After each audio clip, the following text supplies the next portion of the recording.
When on campaign, knights didn't always have the luxury of a warm bed. Many of them slept sitting upright, still clad in their armour, to be ready at a moment's notice if an attack came during the night. This was uncomfortable, but it kept them alive. Sleeping without armour left them vulnerable, a risk few knights dared to take when camped near enemy territory. Knights trained with weapons intentionally made heavier than the real thing. These practice swords, maces and lances built incredible strength and stamina, so when they switched to their actual gear in battle, the weapons felt light and fast. This clever trick of overtraining gave knights the endurance needed to fight for hours in grueling melees. A knight's warhorse was more than a mount, it was an investment.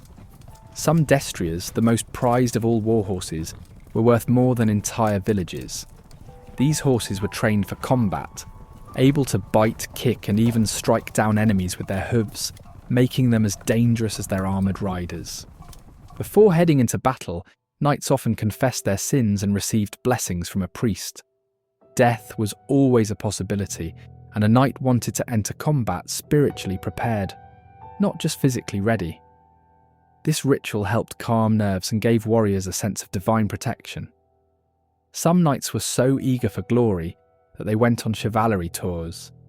These were journeys taken specifically to seek out worthy duels and battles, proving their skill and building their reputation.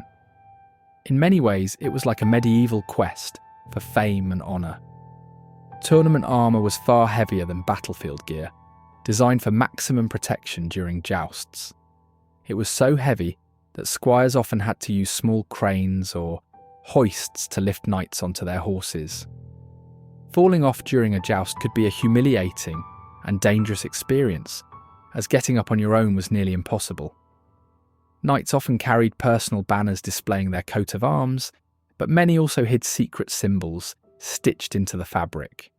These served as good luck charms or personal reminders, talismans meant to inspire courage and ward off death. Knights sometimes had relics sewn into their tunics or armour padding.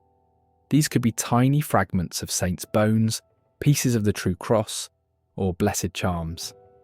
Carrying holy items was believed to grant protection and favour in battle.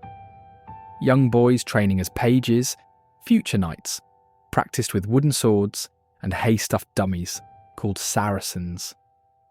These training exercises not only improved skill, but also subtly reinforced the idea of fighting non-Christian foes, preparing them mentally for the holy wars many would one day join. When a knight committed a great dishonour, his punishment could be the public stripping of his spurs. This was a humiliating ceremony where his knightly status was revoked. Losing one's spurs was worse than death for many, as it marked the end of their honour and identity as a knight.